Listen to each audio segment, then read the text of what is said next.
Episode 2. Terrible twos. The old sophomore slump. Alex, what are we bringing to the table for episode 2? I brought vitamin water.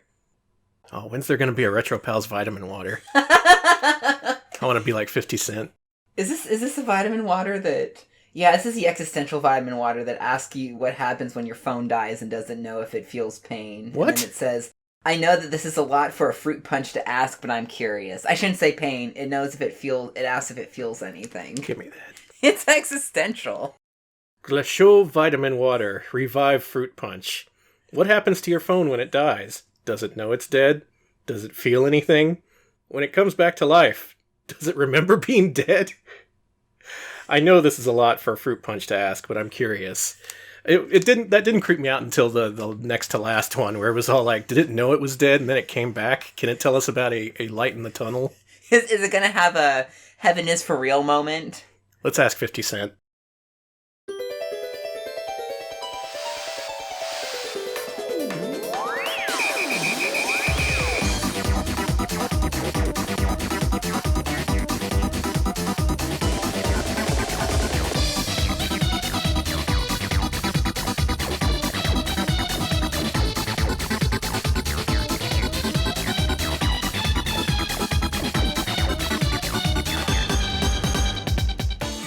Live from Austin, Texas, where you can have our physical media when you take it from our cold, dead hands. It's Retro Pals with Danny and Alex. Hello, Alex. Hey, Danny. Absolutely. I am never getting rid of this VHS copy of the Baby Bob premiere. No, ever. Never.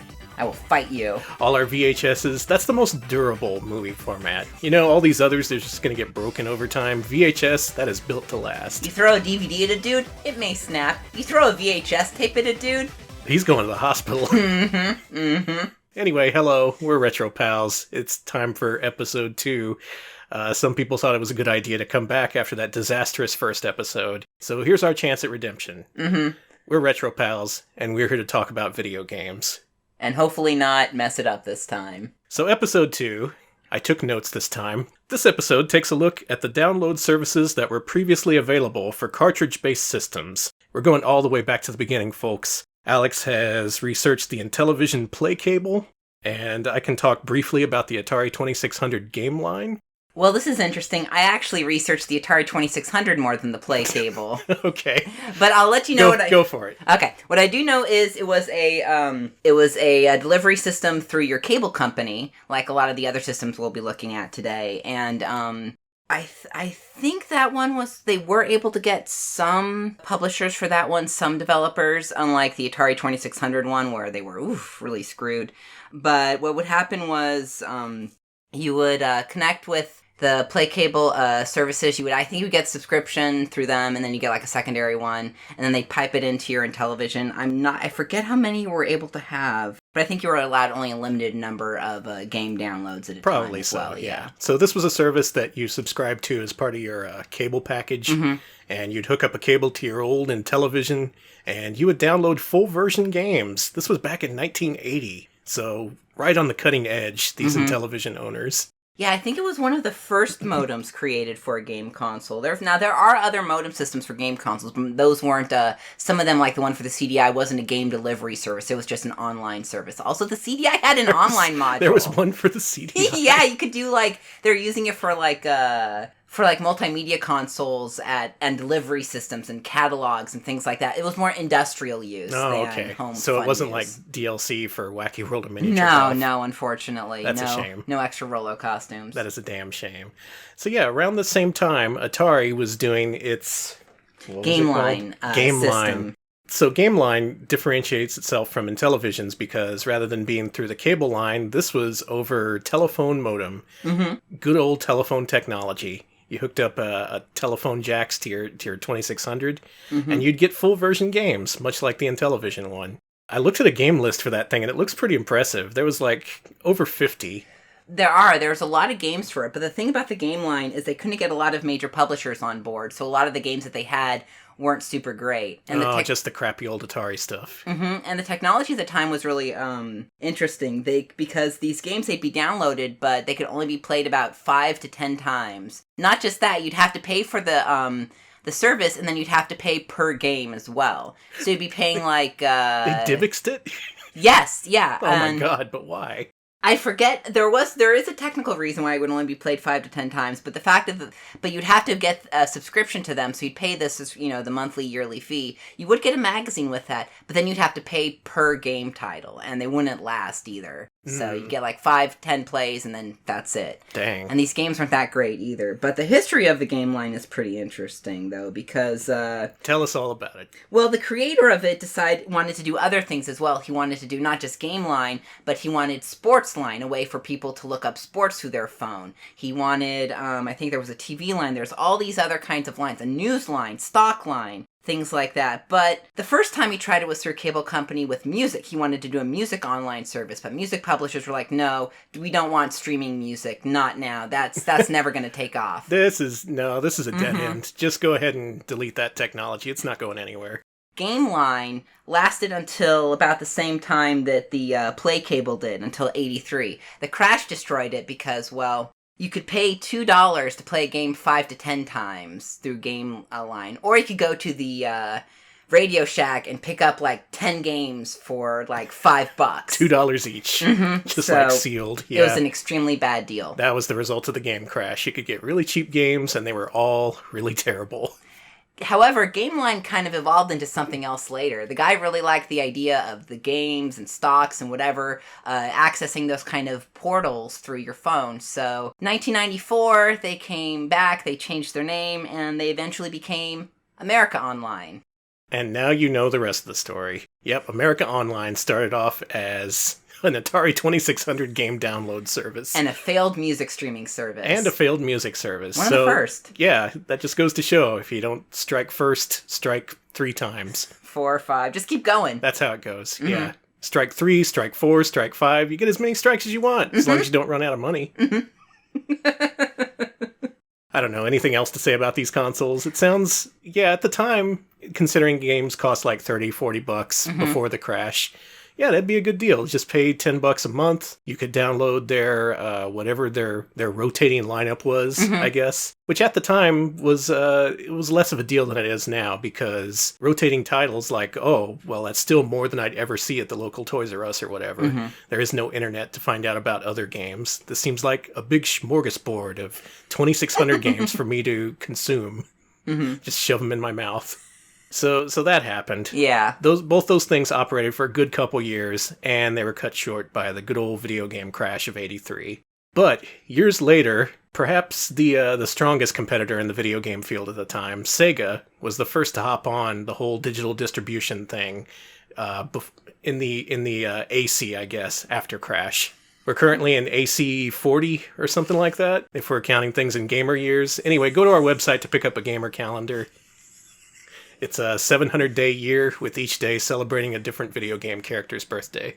I thought we were ranking it on Steam sale time periods, or did we switch to that to other sale periods? Oh no, now we're exclusive with the Epic Store. I should have asked the Gamer Council before that, you're right. So, after everyone else messed up the games industry, it was up to Sega to fix things, make things right. And with the launch of their Mega Drive, and then also Sega Genesis, circa 1989, shortly after, they wanted to launch a service for downloading games. This was announced here in the States. They did announce a Telegenesis modem was the name for it. That never came out over here. They dropped their plans. They figured Americans were happy with Altered Beast or whatever. In Japan, though, they ended up launching the thing. I forget what the modem was called. I think it was just the Sega Mega Modem, and it came bundled with this piece of software called the Sega Game Toshokan, or the Sega Game Library. This thing had a built-in game. This also included a modem peripheral that you could hook up to your phone line, a la the Atari 2600 thing, and you could download a rotating selection of very small, very short games that would play on your Sega Mega Drive. This thing was cool. This sounds really cool, actually. This thing actually had a library of dozens of unique games, some of which you can't see anywhere nowadays, and some of which were later compiled in compilations for Genesis and Sega CD. We'll talk about those in just a little bit. Let me actually read verbatim the quotes from Sega Retro to make sure I'm not mincing my words here. It had a subscription fee of 800 yen a month, with 6 months up front needing to be paid. The launch titles, when it launched in November of 1990, were games called Putter Golf and Pyramid Magic. Now Pyramid Magic! The magic of the pyramids. Now, yeah. I'm going to try and make sure to show some gameplay footage if you're watching the YouTube version of this video. Let's go ahead and start talking about these games. So yeah, you would connect to the service, download these games, which wouldn't take long. They were really small, between 32 kilobytes and 64 kilobytes. In comparison, early Genesis games like Altered Beast were 512 kilobytes. So, oh, wow. So they really had to be compact and just make these really small, casual-ish games, I guess you could say. Yeah, I know with the Intellivision and the Atari 2600 as well, there was very little space to store these games, so yeah. That wasn't really necessary, considering those games were small to begin with. That's true. But here in the Genesis era, they kind of had to dial things back and go back a few years in terms of design. Be like, no more arcade graphics, folks. We're gonna just do whatever works here. So, this thing also allowed you to play online with a very few select games. Here's their entire library, because I can read through it in like 30 seconds. There was Advanced Daisen Yaku, which was a military strategy game. Cyberball, which was football with robots. This was actually an Atari arcade game, but the Mega Drive version had online play. There was Nikon Sports Pro Yaku. Yaku is baseball. This is a baseball game. Shikinjo, which is a block-pushing puzzler. And finally, 2 games from Sunsoft, sister games. They are called Telltale Mahjong and Telltale Stadium. Now, the Mahjong one was head-to-head Mahjong, while Telltale Stadium was a baseball game, but you didn't control the players, given the latency of early online play. Instead, it was just 2 players basically serving as managers. I guess if you wanted, you could call up your friend on the other line and, like, I don't know, you could, like, do Tommy Lasorda versus Marge Schott or something. Just shout at each other. Okay, not Marge Schott. I was gonna say... But someone better. That's the original heated gaming moment there, God. Yeah, Marge Schott invented the heated gamer moment. Who knew? So we have lists. I got a list of games here. Mm-hmm. Let's talk about a few of the games they put on this thing. Now, first of all, there was ports of contemporary arcade games. I should air quote the word contemporary because these games are pretty old at the time. Soon after it launched, it came with a version of Flicky, that game where you were a bird mom who has to collect her baby birds and avoid cats. It's kind of interesting. Never released on cartridge in Japan, but considering that the MegaNet service was never available over here, they went ahead and printed a cartridge run here in the States for some reason. Hey, gotta have that Flicky. For this tiny, tiny game from like 6 or 7 years ago when it was released. Gotta have that Flicky. Another game they put on there was Teddy Boy Blues, another ancient arcade game. There was a Master System port, but this port was a little bit upgraded compared to that other one. And there was also stuff like Columns, which is a retail Sega Genesis block-dropping puzzler. You're all familiar with it. We all love Columns. It's Columns. As well as a game called Shi no Meikyu, Labyrinth of Death.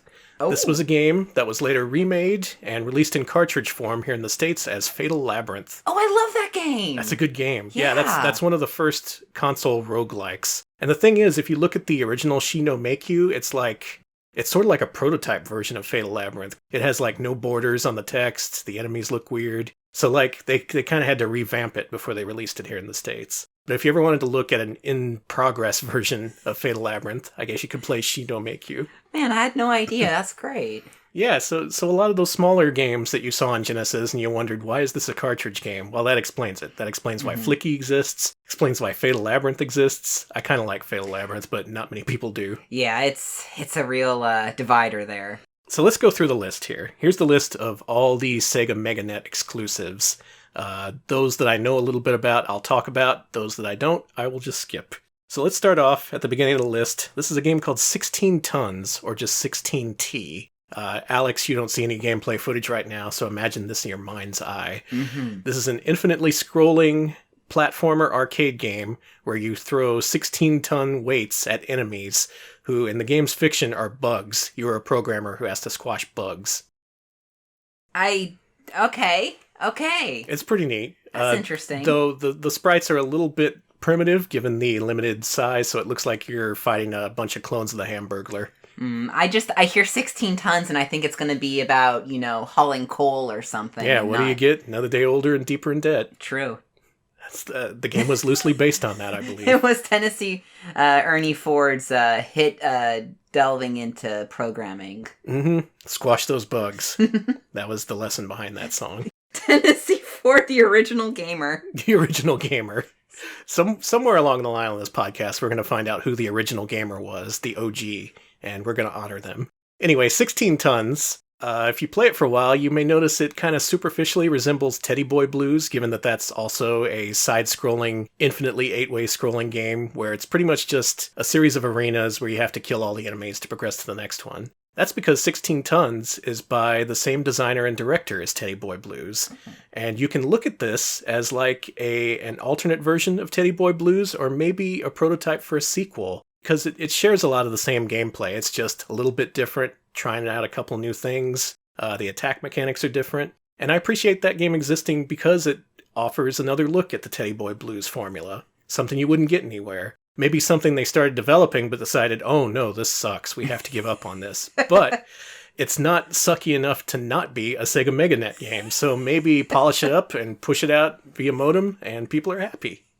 So Sega MegaNet is like the scraps. You might look at it that way, I guess. Well, but not bad scraps. I mean, sometimes scraps are really good. Like, Yeah. someone's like, I don't want this. You want this? And you're just like, yeah, I'll eat that lobster tail or whatever. Maybe not lobster. Yeah, in talking about the next few games, I really want to position this service as being less like a full game download service and more like a collection of DVD extras, where it offers insight into what kind of stuff Sega was making at the time, maybe some abandoned prototypes. I really get the sense that a lot of these games were scrapped halfway through development, and then once they figured out a way to ship the scraps, that's what they did. Except instead of being insulting, it's actually pretty cool. I mean, if you're a Sega fan. Yeah, and I mean, if they put all that work and effort into the game, I'm glad it got released in some form at least. Yeah, why not? Mm-hmm. Now, also on Sega MegaNet, other games include a Warg Hero in the Sky.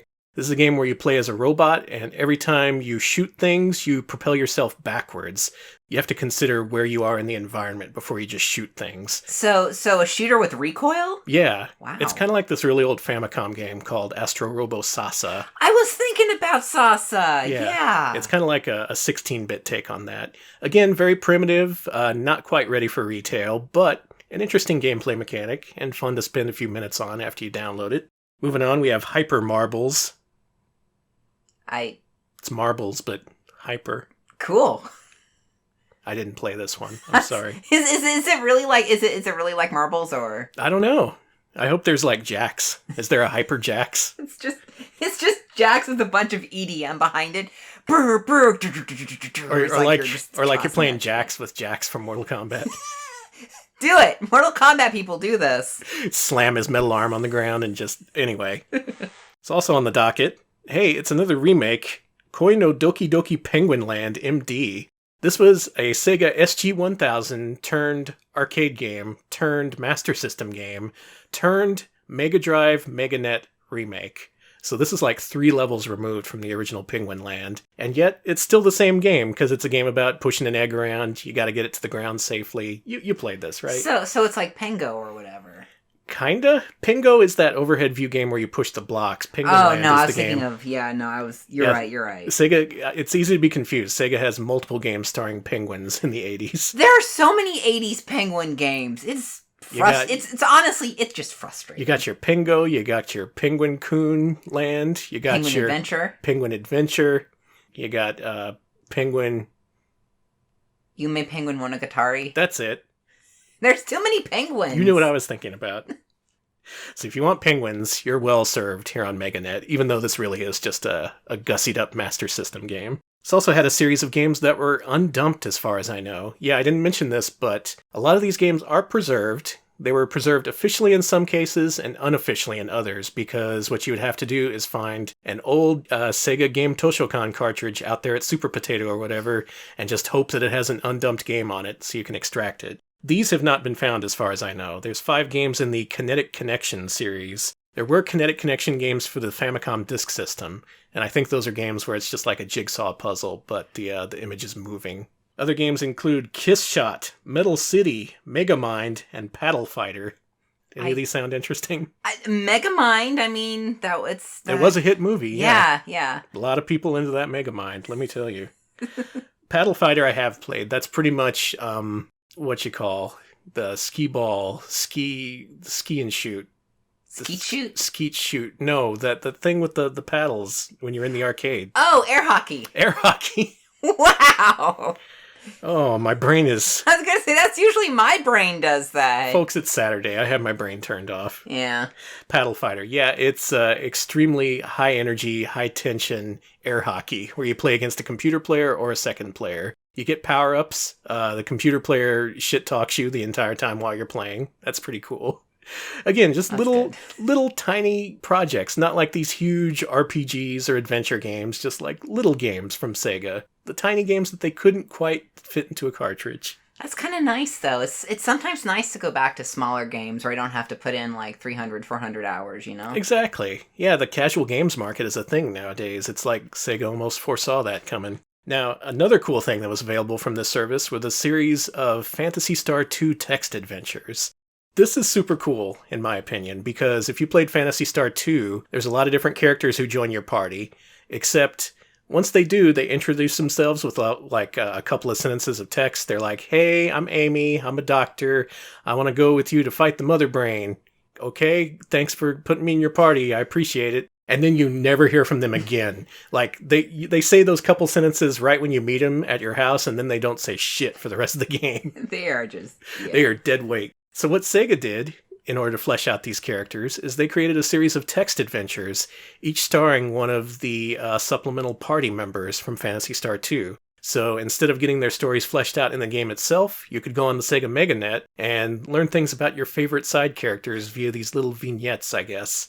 So a bunch of like Gaidens or whatever. Pretty much, yeah, you can think of it as a Phantasy Star Gaiden, except there's one for each character. The only one I've played through is with Shur, or Shilka, as she's called in the Japanese one. I should note all these text adventures have been translated into English, so if you want to play those, they are out there. There's a lot of text in them too, so get ready for that. I think I remember the Shilka or Shika one. That was interesting. That was one. We streamed that, yeah. Yeah, with the art theft, right? It is, yes. That was good. In that game, you play an art thief. You have to infiltrate a museum, deactivate their robot guards, slip into a party by putting on a bunny outfit, and eventually steal the priceless Opa Opa painting from this museum. So yeah, not only does it tie into the Sega universe, but it also gives a little bit of insight into old Shur. Because in the game, Shur was a worthless party member. She basically served the role of a teenage shoplifter. What she would do is you'd take her into a store, and she'd disappear, and you'd go back to your home, and she'd be like, oh, I just felt like getting some air. Let me rejoin your party. And mysteriously, you have some extra items in your inventory afterwards.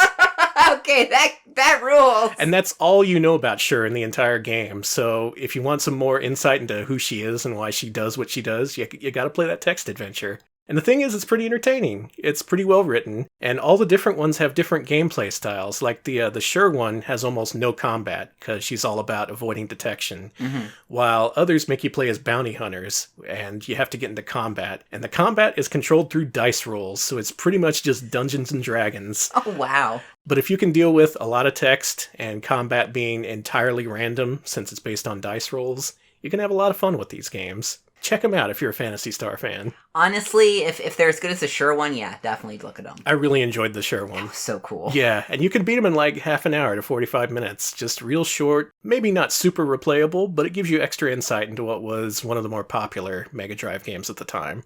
And an interesting way of doing it, too. All right, you want to take a break? Yeah. Let's take a break. We'll be back after these very important messages.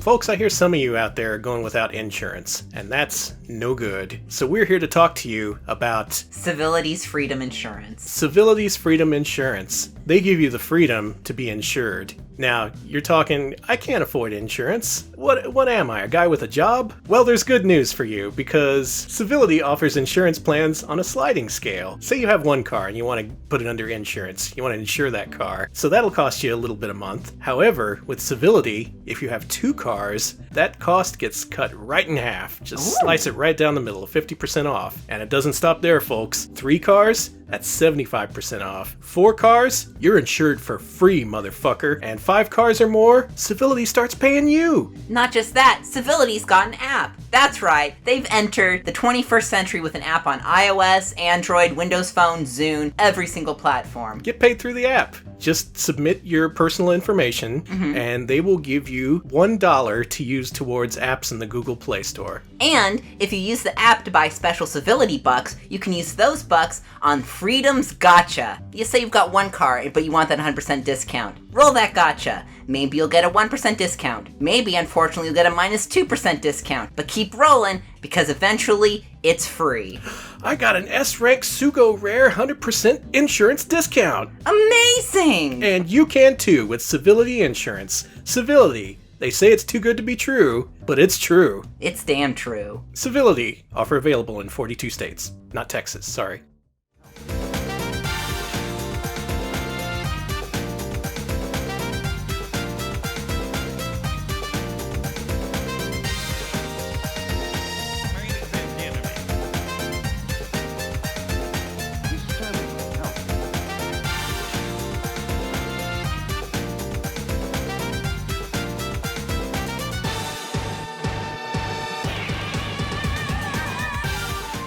We're back, we're Retro Pals, and we're continuing our discussion of the Sega MegaNet and all of its games. Continuing with Putter Golf. Is that golf? It's golf. It's overhead view golf. This was the first game released for the MegaNet. It was later remade for the Sega Game Gear as Putt and Putter, a game that also no one has ever played. It's golf. It's golf. It serves a purpose. It'll keep your dad happy. Then we got the Pyramid Magic series, which encompasses Pyramid Magic 2, Pyramid Magic 3, Pyramid Magic Editor, Pyramid Magic Soushuhen, Pyramid Magic Special, and Pyramid Magic Yokukuhen. I prefer Spearmint Magic. That is too many pyramids! What the hell? Now, what these games were they're side-scrolling single-screen puzzlers where you have to pick up blocks and drop them and climb on them, and the real challenge is figuring out how to traverse to the level's exit. It's a real simple puzzler, but given that it got 6 sequels, I guess it was fairly popular. That is so many pyramids, Jesus! Yeah, a lot of pyramids. That's so a many lot pyramids. of magic. That's some Illuminati shit there. Other games include Riddle Wired, which I can only assume is a quiz game, I guess. And Robot Battler. What you do is you build up a robot through this series of menus. You give him strength, you give him agility, and you just throw him to the wolves. Throw him out in the combat arena where other people have built up their robots. Except this doesn't have online play, so it's just like AI-built robots. The only ones with online play are the ones you mentioned at the beginning of this segment, right? Right, just that half dozen. Okay. Yeah, these others are just downloadable single-player experiences. Some have 2-player. Yeah, it's funny you mentioned the FDS earlier, because the FDS actually did have an online module, but it was only for online play, and mostly for betting on horses. There was no game distribution through it. Oh, that's right. I should mention, yeah, Sega wanted to make this more than games. They wanted you to bet on horses. They wanted you to manage stocks, get your news. They wanted you to get everything from this modem. This Sega modem should have been your entertainment center and also business center. It's always so weird to me to see consoles really trying to get into that business stuff, like Nintendo with the FDS stock stuff with the CDI. I can't fathom that. There's a Super Famicom controller that has a fully built-in calculator keyboard for like doing your stocks. Who are these people doing their stocks on their... I don't know, but they're rich, so they know what they're doing. I guess so. Finishing up our list, they also released Sega Music Collections through this thing, so if you just wanted to listen to the music from Phantasy Star 3, load it up on the Sega game Toshokan. You don't get a game, but you get the music. That is so nerdy, I love it. That is. I guess that kind of preempted CD audio soundtracks, because that became a big deal in the 90s, just audio soundtracks of games. Way ahead of the curve, that's Sega for you. And finishing up the list, we have Sega Net News, which we just mentioned. That would have been a news ticker. You would have been able to, like, personalize your news, only find out about all the things going on in Japan that you want. And finishing up this list is the infamous Sonic Eraser. Alex, have you ever played Sonic Eraser? No, I have not. After we finish recording this, I'm going to have to make you listen to the soundtrack at least, because it goes like this. It's the most jarring thing imaginable. It's like, it's almost as if Sega combined a church bell with a sledgehammer. Just listen to this.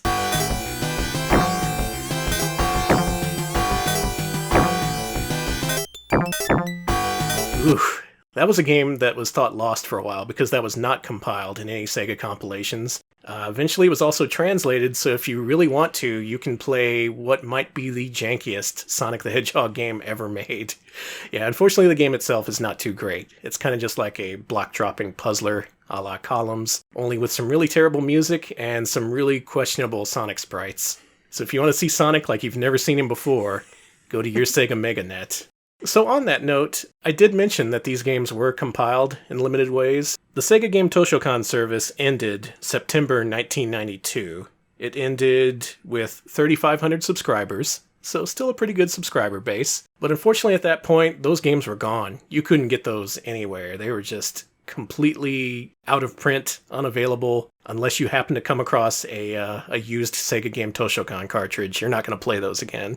Until Sega, in its infinite wisdom, released a pair of compilations for the Sega CD, or Mega CD in Japan. These were called the Sega Game no Kanzume collections, Volume 1 and Volume 2, and both of these collected a number of Sega MegaNet games, including all the text adventures, stuff like Warg and 16 Ton. You can play those on Sega Mega CD.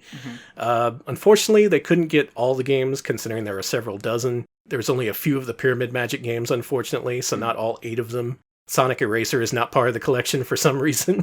Maybe it was too bad. Also, of note, these games come in cans. Yes, they come in little circular things that fit the discs, and they're very cute. I recommend them. So cute, but they barely fit on your shelf. You have them stacked up over there. Yeah, they do stack very well, I have to say. If you ever wanted to hear what the Sega Game no Kanzume games sound like when they clack together, here you go. How's that, gamers? Welcome to Gamer ASMR. Today we're going to be clacking together Mega CD cases for half an hour, and then we're going to be clacking together Pico games for half an hour. Sounds great. Something for everyone.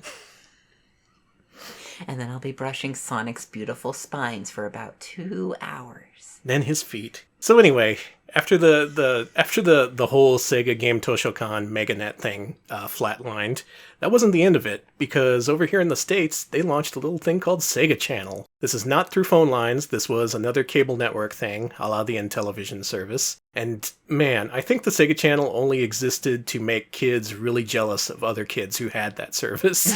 Did you ever have Sega Channel? I did not. Our roommate had Sega Channel, and I'm very jealous. She talks about it, and I'm so jealous. Like, even now, 20 years later, I'm like, oh, I wanted Sega Channel. It's cool. So what the Sega Channel thing was, it was this huge dongle that you would put into your Sega Genesis cartridge slot. You'd plug it into your cable modem, power it up, and you'd see a little animation of Sonic the Hedgehog enabling cable modem support for your Sega Genesis. Thanks, Sonic. It would take you to a series of menus that told you about the latest news and releases for Sega Genesis, and it would have a rotating selection of several dozen games, including new releases, old releases, and, interestingly, games that hadn't come out yet. Occasionally they'd have unfinished or prototype games on there. Notably, they had games that were not released in the States occasionally, including stuff like Pulse Man and Mega Man The Wily Wars. That was the only way you could experience those games here in the States, even though they got releases elsewhere. So if you were a Sega Channel kid, boy, was I jealous of you. Like, back in the day, there was some convention. It was just a bunch of booths that they put up at the convention center with all these different local industries or whatever. Sega had one there. There was some Sega representative who was all like, yep, Sega Channel, come get Sega Channel today. And I went up there to that convention to be like, yes, tell me about the Sega Channel. I want to know about the Sega Channel. And then after he finished his spiel, I was like, great, when's it coming to San Antonio? And he was like, oh, it's not coming to San Antonio. I am... So my mom and I got some sand art, and then we left. I don't know why they were selling sand art next to the Sega booth, but whatever. That is...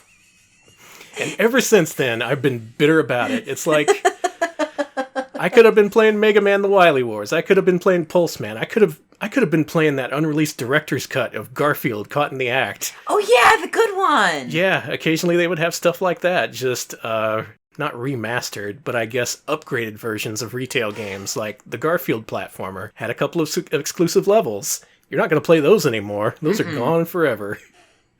So that was a thing over here. It lasted a few years, and I could only assume the kids who had it were really super into it, because, oh man, Sega Channel. I know it also had, you could look up news on it as well. Not actual world news, but like Sega news. Maybe world news, I don't know. I think it was just Sega news. Okay, this was definitely aimed towards kids. It was all about video games. No stocks here, no world news. It was just all about Sonic's latest adventure, or whatever. I know it also had the logo with, it looked like a guy holding two things. He was like, ugh, or whatever. Oh, yeah. That weird-looking 90s guy. The Sega God, it was logo so guy. 90s. The most 90s thing.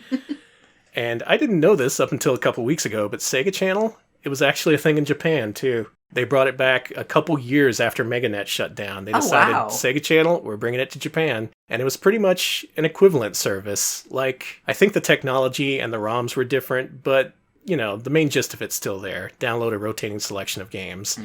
And that also had its own exclusive line of games, including an exclusive compilation in the Game no Kanzume series. So that's another way you could get your MegaNet games. You could get your temporarily available games through another temporarily available service and play those that way. That is wild to me.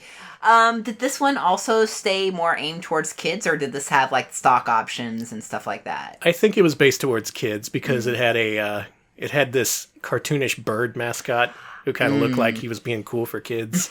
You know the kind. Yeah. Anyway, that version of Sega Game Toshokan never got a retail release. It was just available through Sega Channel. One day it popped up in ROM lists. No one knew where it came from. Turns out it was hidden on a directory in an unreleased Sega Dreamcast internet browser disk.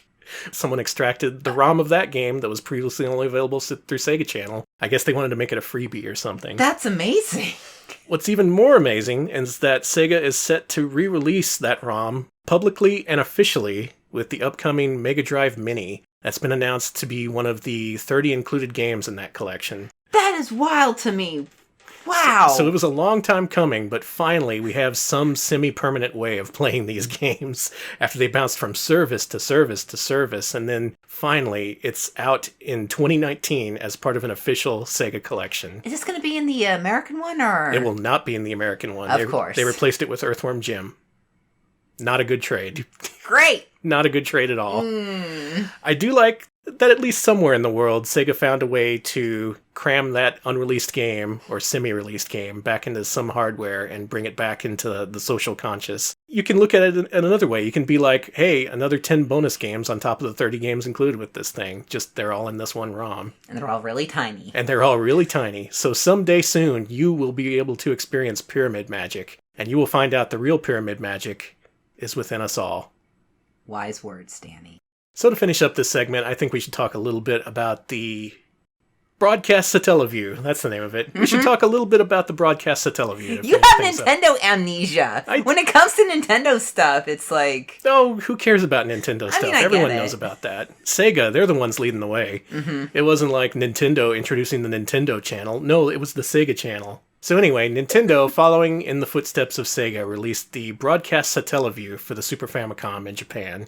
This was not a cable service. It was not a telephone modem service. Instead, it was a satellite radio service that piggybacked off of Saint Giga, which was a radio station for new age and experimental music. Yeah, it was a radio station that didn't have real set times for when their programming played. The times were based on the high or low tide, and that would also... They would play more energetic music at high tide, softer music at low tide. It was really weird! It came about during the big economic bubble in the early 90s, and yeah, it was ad-free. They were just all subscription-based. They were traveling the world, doing all kinds of stuff, and yeah, Nintendo approached them in the, I think, 96 or so, and they were like, hey, we want to use you as a delivery service for our games.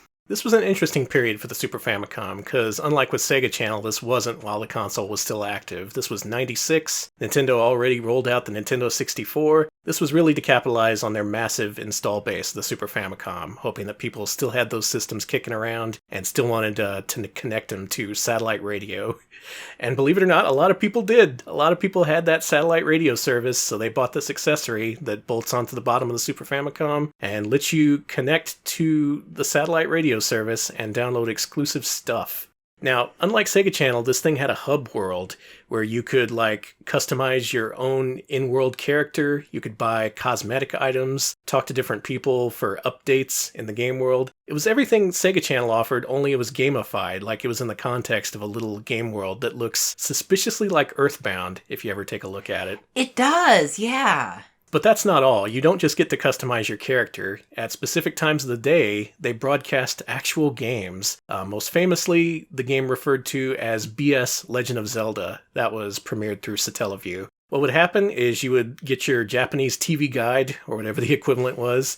You'd look up when the programming was, and at 7 p.m. on Saturday or whatever, you would turn on your Super Famicom, connect to St. Giga, and it would download a new Legend of Zelda adventure for you to play. Now what this was, it was kind of a remake of the original Legend of Zelda, but with a lot of stuff changed. And most notably, the background music was not normal background music. During the original broadcast, this was just radio songs, so you would hear licensed music. Stuff that was popular at the time, and stuff that Japan was playing at the time. If you listen to original broadcasts, you're going to hear Never Gonna Give You Up frequently. That was something that people wanted to hear a lot back in the day. These broadcasts were not identical, and the only way you could catch them is you either catch the original broadcast or you hope for a rebroadcast. So you could either catch it right away or 3 weeks later, or maybe 2 months after that if there's a third rebroadcast. After that, never catching it again. Gone forever. Now, what fans have done in the years since is they were able to resurrect these games by first dumping the data, and then ripping the original radio broadcast when available, and translating it into English. So this BS Zelda, across 4 different weeks of programmed content, you can play it all in English, on original hardware, using the SD2 SNES flash card. It's really cool. It's really cool. It is so cool. We've streamed it a couple times. Yeah, the fan dub, not especially good, considering these are amateur fan translators trying to imitate old man voices. But they're doing pretty good for what it is. Yeah, but I still appreciate it exists, and just the fact that you can play it on original hardware is amazing. Now, it wasn't just Zelda. They released several games, including exclusives. They made an exclusive BS Excitebike game featuring Mario characters. That also had the sound link capability, which is to say that it pipes in narration and CD quality audio during gameplay. Really neat stuff. I think there's a recording of that on YouTube as well, of one of the original broadcasts of, and I think that one in particular plays like, "Hey, you, get into my car." I just imagine Mario saying that. Yeah, while Toad does that horrible voice of his. Yeah. It's great. It's really great. That's got to be translated soon. I want to see translated Nintendo Excitebike. Yes. There was also a little game called F-Zero 2. That was a sequel to F-Zero. It shared a lot of assets with the original, but it has new tracks, new challenges. If you're an F-Zero head, you definitely want to play it. The problem is these things are really hard to find, because as with Sega's service, in order to dump these, you gotta hunt down these old 8 megabit cartridges that would save the Satellaview data. You gotta buy them, take them home, and in most cases they contain nothing. In some cases, they contain games that have already been dumped or corrupted data, and in very rare cases, they contain games that have not been preserved. And Satellaview in particular presents a challenge to this, because a lot of cartridges, you find them with either week 1 or week 4 of BS Zelda, but who's going to stop playing that thing in week 2 or week 3 and leave the data on the cartridge? You'd have to actually stop your quest halfway through, sell it to the store on the corner, and that's the only way people could have access to week 2 or week 3. Because usually you'd just be at the beginning or someone who already finished it, but in order to get these full sets, they're real hard to come by.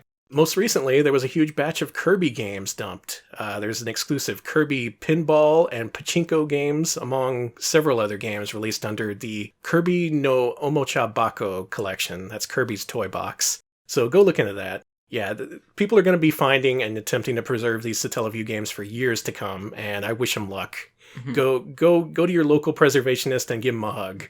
They deserve it. Big ol' huggaroo. Just a big ol' hug. Just And $20. If they complain, just go, shh, it's okay. And then slip a 20 in their wallet. Yes. 20 parts very important. You usually won't be arrested for this, but if you are, we've never heard of you. We don't know you. So there you go. Some early examples of downloadable games for 8-bit and 16-bit consoles. It was a time. In Sega's case, it was kind of like, as I said, DVD extras, real small games, experimental games. Nintendo, on the other hand, presented a bunch of remakes, semi-sequels, just real weird stuff, too. Like, there's a whole bunch of newsletters we didn't even mention that were available on Satellaview. Yeah! If you try and browse through those, oh man, there is so much weird stuff on there. Yeah! There's one that was like, some of them are like choose your own adventures. I think we streamed one that was just called Freud, and I can't even tell you what that one was about. Yep, Freud's Big Adventure. Yeah, the experience of going through Freud's Adventure is paging through a bunch of Japanese, finding nothing, and then 5 minutes later it suddenly presents you with these really creepy looking pictures of what looks like the Boss Baby in 1996. It's amazing. Now, Danny, real quick, I know for the game line you were only allowed like one game at a time. Mm-hmm. What about with the Magnet, the Sega Channel, and Satellaview? How many games were you allowed to have on the cartridge at a time? I'm pretty sure same way. It was just one game per thing. Yeah, that's all the RAM they had available. Okay. For Super Famicom, of course, that was a little bit more. They gave you up to 8 megabits or 1 megabyte to save, so plenty of graphic data to work with there. But back in the Sega days, you had to keep things simple. Mm. And yeah, just one game of that's another thing that makes preservation so difficult, because you have to track down these cartridges and they just have one game on there. Oof. It's not like someone could ever have a complete collection, God forbid. But preservation has been a long, difficult road, and I'm very happy with where people are right now. They've discovered a lot of amazing, never thought to be seen again games that have been brought back to life through emulation. And that's good. It's a good thing. It owns. It's really cool. Controversial opinion, emulation's great. You know what? Fight me. I think I won't fight you. Okay. Because I agree. Good. Don't fight me, though. I don't want to be fought. Sorry. Nobody fight me. Yeah, I don't want any fights either. No, sorry. I just want to play video games. Same. So I'm done here. We're Retro Pals. Thanks for listening. We're on various places in the internet. We stream on Twitch at twitch.tv/retropals. Stream several times a week. It's a good time. If you want to vote for what we play, we have a Patreon, patreon.com/retropals. You get to vote for our streams and get an early listen to episodes like this one. And you can subscribe to us on YouTube for special video editions of our podcast, as well as stream highlights and original scripted episodes. Thanks for listening. Thanks for watching. Thanks for all you do. Yeah. We'll see you folks around. See ya.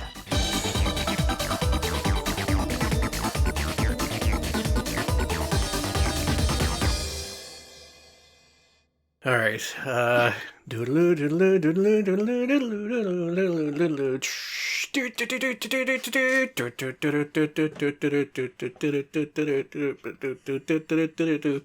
I do the whole thing? Yeah.